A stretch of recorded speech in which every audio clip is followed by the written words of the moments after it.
आज जी कथा मी तुम्हाला सांगणार आहे ती माझ्या जीवनात प्रत्यक्ष घडलेली आहे. आपल्या तथाकथित सुसंस्कृत समाजात असेही घडू शकते हे सगळ्यांना समजावे हा हेतू. माझ्या आई वडिलांची मी एकुलती एक मुलगी. माझे वडील एक सरकारी अधिकारी आहेत. त्यांची सारखी बदली होत असे, त्यामुळे माझी शाळाही बदलत असे. माझी आई तितकी शिकलेली नाही. माझी आई दिसायला सुंदर आहे. मीही आईचंच रूप घेतलेलं आहे. मी 14 वर्षांची झाले त्यावेळी मी 9वीत शिकत होते. माझा बांधा उंचापुरा होता तर माझी शरीरयष्टी उफाळ्याची होती. माझी स्तने मोठी होती. वयाच्या मानाने ती अधिकच मोठी दिसत. माझे ढुंगण गरगरीत आणि मोठे होते. त्यामुळे मला 14 वर्षांची न समजता माझ्या मैत्रिणी मला 16-17 वर्षांची समजत. वर्गातले शिक्षकही माझ्याकडे रोखून बघत. तेव्हा मला कसे तरीच होत असे. याच वर्षी मला मासिक पाळी सुरू झाली होती, म्हणजे मी तारुण्याच्या उंबरठ्यावर पाऊल टाकले होते. एक वेगळ्याच अनुभूतीने माझ्यात प्रवेश केला होता. जेव्हा मी अंघोळ करत असे तेव्हा मला माझ्या स्तनांवरून हात फिरवावा असे वाटत असे. मनुक्यापेक्षाही लहान बोंडकांना मी चिमटीत धरून दाबत असे तेव्हा गोड शिरशिरी माझ्या साऱ्या अंगातून निघत असे. मग हळूहळू माझा हात माझ्या मांड्यांमध्ये जात असे. तेथे कोवळ्या लवीची जागा आता दाट कुरळ्या केसांनी घेतली होती. त्यातून हात फिरवितानाही मला कसे तरीच वाटत असे. तेथे हाताने घासावे असे वाटत असे.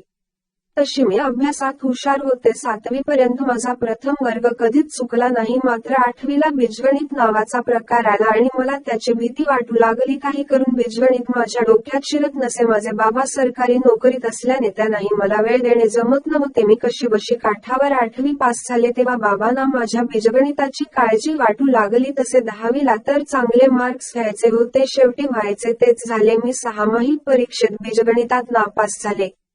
तेव्हा मात्र एके दिवशी माझे बाबा आमच्याच शाळेतील गणिताचे शिक्षक देशमाने यांना भेटले. देशमाने सुमारे 40 वर्षांचे असतील. त्यांची पत्नीही दुसऱ्या शाळेत शिक्षिका होती. देशमाने सर वर्गात शिकवताना माझ्याकडे टक लावून पाहत मी हेरले होते. त्यांनी ताबडतोब माझ्यासाठी खास शिकवणी वर्ग त्यांच्या घरी घेण्याचे मान्य केले. त्यांना मुलबाळ कोणी नव्हते. आमची शाळा सकाळच्या सत्रातली असल्याने दुपारी मी रिकामीच असायची. त्याच वेळी देशमाने सरांनी मला त्यांच्या घरी येण्यास सांगितले. त्यांची पत्नी संध्याकाळी घरी येत असे. माझी शिकवणी सुरू झाली. 2 दिवस असेच गेले. देशमाने सर मला मन लावून बीजगणित शिकवित असत, त्यामुळे मलाही बीजगणितात रस वाटू लागला. सुमारे तासभर आमची शिकवणी चालायची. एकदा एक अवघड समीकरण शिकविता सर माझ्या अगदी बाजूला येऊन बसले. हळूच त्यांनी त्यांचा हात माझ्या खांद्यावर ठेवला. आता सर हे जवळजवळ माझ्या बाबांच्या वयाचे असल्याने मलाही त्यात काही गैर वाटले नाही. उलट मला बरे वाटले. तसेच एका परक्या पुरुषाचा हात प्रथमच माझ्या खांद्यावर पडला होता. सरांच्या शरीराचा पुरुषी गंध मला हवाहवासा वाटू लागला. आता त्यांचा हात माझ्या पाठीवरून फिरू लागला. मी काहीच बोलले नाही, त्यामुळे सरांना माझी संमती वाटली. मी ब्रा वापरत होती. सरांचा हात माझ्या टॉपवरूनच ब्राच्या पट्ट्यांशी चाळा करू लागला. त्या दिवशी मी टॉप व स्कर्ट घातला होता. माझी कानशिल गरम होऊ लागली होती. रक्तप्रवाह जोरात सुरू झाला होता, त्यामुळे माझी छाती धडधडू लागली होती. त्यामुळे माझे स्तन जोराने खालीवर होऊ लागले होते. काहीतरी वेगळे घडत होते हे नक्की. माझ्यासारखेच सरांना पण होऊ लागले होते, कारण त्यांचा हात थरथरत होता तर त्यांचे उष्ण श्वास मला माझ्या मानेला जाणवू लागले होते. तेवढ्यात सरांचा उजवा हात माझ्या काखेतून माझ्या उजव्या स्तनावर आला. मी नखशिखांत हादरले. सरांनी हळूच माझा स्तन दाबला. मी काहीच बोलली नाही. माझे गाल लाल झाले होते तर माझं सारं अंग थरथरू लागलं होतं. मी काहीच बोलत नाही हे पाहून माझी मूक संमती गृहीत धरून सरांनी पुढच्याच क्षणाला माझ्या ओठांवर आपले ओठ ठेवले. झपाटल्याप्रमाणे त्यांनी माझ्या ओठांची गालांची चुंबने घेण्यास सुरुवात केली. माझे हात त्यांच्या पाठीवर कधी गेले हे मला समजलेच नाही. एका पुरुषाने घेतलेले ते माझे पहिले चुंबन होते. काय होते ते मला समजत नव्हते, पण गंमत येत होती. सुखसंवेदना साऱ्या शरीरात उठत होत्या. हे बरे की वाईट याचा विचार करण्याच्या मी पलीकडे गेले होते. आता सरांचे हात माझ्या दोन्ही स्तनांना कुस्करू लागले. बघता बघता त्यांनी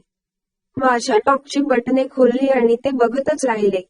ब्राच्या आत माझी स्तने तटतटली होती. कुठल्याही क्षणी ती ब्राचे बंद तोडून बाहेर पडतील असे वाटत होते. झटकन सरांनी माझी ब्रा वर केली व स्तनांना मोकळे केले. एका आधाशासारखे ते त्यावर तुटून पडले. तोंडात घेऊन चोखू लागले. मी तर 7व्या आसमानात होते. सर स्तन कुस्करताना जेवढी मजा येत होती त्याहूनही जास्त मजा आता त्यांच्या चोखण्याने येत होती. मी डोळे बंद करून या अनोख्या सुखाचा आस्वाद घेऊ लागले. अचानक सरांनी माझा उजवा हात आपल्या हातात घेतला व तो त्यांनी त्यांच्या मांड्यांच्या मध्ये ठेवला. मी पाहते तो काय त्यांचा तो भाग फुगीर झाला होता. मला कठीण वस्तू हाताला लागल्याचा भास झाला. सरांनी पायजमा घातलेला होता. अधिक वेळ न घालवता त्यांनी पायजम्याची बटणे खोलली आणि माझ्या हातात त्यांचा जाडजूड लवडा आला. मी आश्चर्याने पाहतच राहिले. एवढा लांब आणि कडक जणू गदगदी लोखंडी काम असावी असा तो होता. सरांनी माझा हात आपल्या हातात घेऊन त्यावर ठेवला व चामडी खाली वर करण्यास सांगू लागले. मलाही मजा येऊ लागली. लवड्यावरची चामडी मागे सरकताच मला त्याच्या सुपाऱ्याचं दर्शन झालं. लालबुंद मशरूम सारखा छत्रीचा आकार होता त्याचा. मी माझा हात खाली त्याच्या मुळाशी नेला तसे सर वेगळे ते म्हणाले, शाबास. संस्कार झटक्यात त्यांनी त्यांचा प्लेसून खाली केला व आतली चड्डी ही खाली सरकवली. लवड्याच्या सभोवती दाट कुरळ्या केसांचं जंगल होतं तर त्यांच्या मोठ्याल्या गोट्या लटकत होत्या. सरांनी त्यांच्यावरही माझा हात ठेवला. एखाद्या झपाटलेल्या सारखी मी त्यांचा लवडा कुरवाळत होते तर सर माझी स्तने दाबत कुस्करत होते. अचानक त्यांनी माझा स्कर्ट वर केला. आता त्यांचा हात माझ्या मांड्यामध्ये आला. मी पांढऱ्या रंगाची चड्डी घातली होती ती बाजूला करून सरांची बोटे माझ्या पुचीवर पोचली देखील. आता ती माझ्या केसाळ पुचीवर फिरत होती. माझी फट शोधत होती. माझ्या चड्डीचा अडथळा नको म्हणून मीच माझे ढुंगण वर करून सरांना चड्डी काढण्यास सांगितले. त्यांनी तसे केले तर मी माझी ब्राही काढून टाकली. आता मी सरासमोर संपूर्ण नग्नावस्थेत होती तसे सरही नागडे झाले. मला जाणवले माझ्या पुचीतून पातळ स्त्राव द्रवत होता. मग अधिक वेळ न घालवता सरांनी त्यांचा भला लवडा मोठा माझ्या पुचीच्या तोंडावर ठेवला व ते तो आत घालू लागले. जवळजवळ पाव भाग तो आत गेला असेल तेवढ्यात आत कसला तरी अडथळा जाणवला. तो माझ्या पुचीतला पडदा होता. मग सरांनी पुन्हा लवडा बाहेर काढला व जोराचा एक धक्का दिला. त्याबरोबर जोराची कळ माझ्या मांड्यात जाणवली. मी नको नको म्हणू लागले पण सर धक्के मारतच होते. बघता बघता त्यांचा जवळजवळ 8 इंच लांब लंड माझ्या पुचीत शिरला होता. आता त्यांची झटे माझ्या झाटांत मिसळली होती. सर माझी स्तने कुस्करत होते, तोंडात घेत होते. आता मला बरे वाटू लागले. कळ नाहीशी झाली. अचानक सरांनी त्यांच्या धक्क्यांचा जोर वाढवला व मी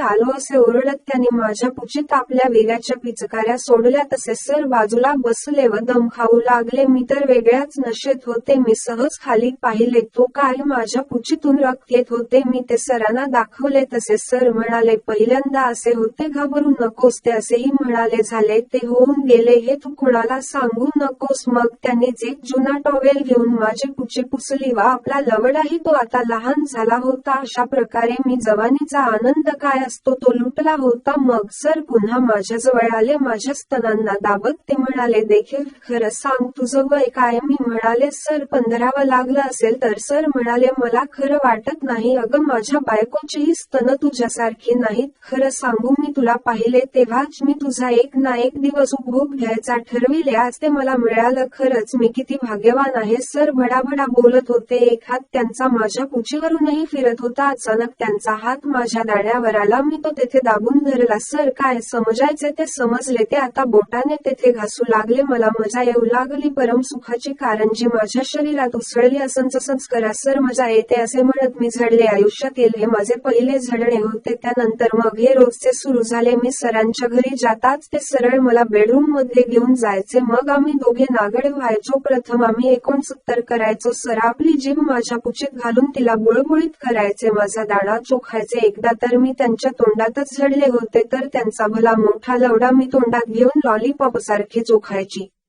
त्यांच्या गोट्या कुरवाळ्याची. एकदा सर म्हणाले, देखील मला आज तुझे खालचे शेविंग करायचे आहे. मी काय बोलणार? आतापर्यंत मी कधीच माझी झाट कापही नव्हती. मी नागडीच होते. सरांनी लगेच मला बेडवर मांड्या फाकवून बसविले. एक जुनी चादर माझ्या खाली अंथरली. त्यांनी आपला शेविंग किट काढला. हे सारे थ्रिलिंग होते, नवा अनुभव देणारे होते. सरांनी प्रथम माझ्या पुचीवरचे मोठे केस कैचीने कापले. मी डोळे बंद करून वेळू लागले. नंतर सरांनी ब्रशवर क्रीम घेऊन ते माझ्या फाकलेल्या पुचीला लावू लागले. ब्रशचा आणि क्रीमचा थंड स्पर्श मला वेडे करीत होता. माझ्या सर्वांगातून गोड शिरशिऱ्या निघत होत्या. नंतर दाढी करण्याच्या फावड्याने सर माझे शेविंग करू लागले. माझी पुची कधीची पाजरू लागली होती. मी पाहिले सरांचा लवडा ताडताड उड्या मारू लागला होता. मग सरांनी मला हलटे केले. आता माझं रुंगण त्याच्या समोर होते. एका हाताने माझे खिल्ले फाकवून सरांनी माझ्या गांडीवर क्रीम लावले. तेथेही छोटे छोटे केस होते. तेही सरांनी शेव करून टाकले. नंतर मला सरळ करून त्यांनी माझ्या पुचीसमोर छोटा आरसा धरला. मी पाहिले एखाद्या लहान मुलीच्या पुचीसारखी की माझी पुची तुळतुळीत दिसू लागली होती. सरांनी ओल्या फडक्याने ती पुसून काढली. मग सर म्हणाले, देखील तू आता माझं शेविंग कर. सरांच्या लवड्याभोवतीही दाट केसांचं कुरण होतं. सर आडवे झोपले. मग मी कैचीने त्यांची मोठी झाट कापली. आता सरांचा लवडा अधिकच मोठा दिसू लागला. मग मी ब्रशने क्रीम लावू लागली तसा त्यांचा ताठरलेला लवडा मध्ये मध्ये येऊ लागला. सरांनी हाताने त्याला धरून ठेवला. नंतर फावड्याने मी त्यांचे शेविंग केले. त्यांच्या लवड्याभोवतीचा भाग एकदम तुळतुळीत झाला होता. सर खुश झाले. मग नेहमीप्रमाणेच 69 करून ते मला झपले. हाही एक वेगळाच अनुभव होता. अशा प्रकारे आमचे झगडे चालू होते. मी त्यासाठी वेडी झाली होती. मला एक प्रकारची चटकच लागली होती. मी वर्गात सरांना पाहायचे आणि माझ्या पुचीत कालवाकालव सुरू व्हायची. कधी एकदा सरांचा लवडा पुचीत घालून घेते असं मला होऊन जायचं. इतक्या दिवसात सरांनी मला वेगवेगळ्या प्रकारे वेगवेगळ्या आसनात झवलं होतं. कधी उभ्याने, कधी वाकवून, कधी मी त्यांच्यावर चढून, तर कधी ते बसून व मी त्यांच्या पुढ्यात बसून. एकदा असेच झवताना सरांच्या मनात काय आले कोणास ठाऊक. ते म्हणाले, देखील आज तुझी गांड मी मारणार आहे. मला प्रथम काही समजले नाही. मी गप्प बसले. तसे सरांनी कपाटातून व्हॅसलिनची बाटली काढली. त्यांनी मला वाकविले व ते माझ्या गांडीला व्हॅसलिन लावू लागले. हळूच त्यांनी आपलं एक बोट माझ्या गांडीत घुसवलं. तशी मी विवळले. अरे बापरे, बोटात जाताच दुखते तर मग लवडा आत गेल्यावर काय होईल. मी नको नको म्हणू लागले. सर कसले ऐकतात. त्यांनी व्हॅसलिन आपल्या लवड्यालाही लावले. मग माझ्या गांडीच्या भोकावर टेकवून एक धक्का दिला. तसा त्यांचा सुपारा आत गेला. मी जोरात कळवळले. लगेच सरांनी लवडा बाहेर काढला. ते म्हणाले, अगं सुरुवातीला थोडं दुखतं, नंतर बघ मजा येते. तसेच झाले. पुन्हा सरांनी जोर देऊन आपला लंड माझ्या गांडीत खुपसला. आता जवळजवळ त्यांचा अर्धा लवडा माझ्या गांडीत गेला असेल. आता मात्र मला दुखले नाही. हळूहळू धक्के देत सरांनी आपला संपूर्ण लंड माझ्या गांडीत घातला.